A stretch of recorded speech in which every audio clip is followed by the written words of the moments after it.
To get a dynamic island notifications for Pixel 10, first we need to open a Google Play Store on our device. Next step is to click on a search and type in Dynamic Island. Inside we can click on this app right here and then install it. It will take a few moments, it's only 24 megabytes, and then when we have it we can open this app.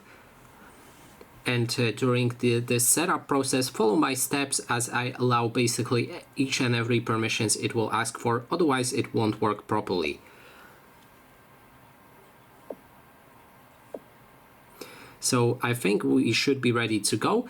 Click on enable right here, and now the permissions.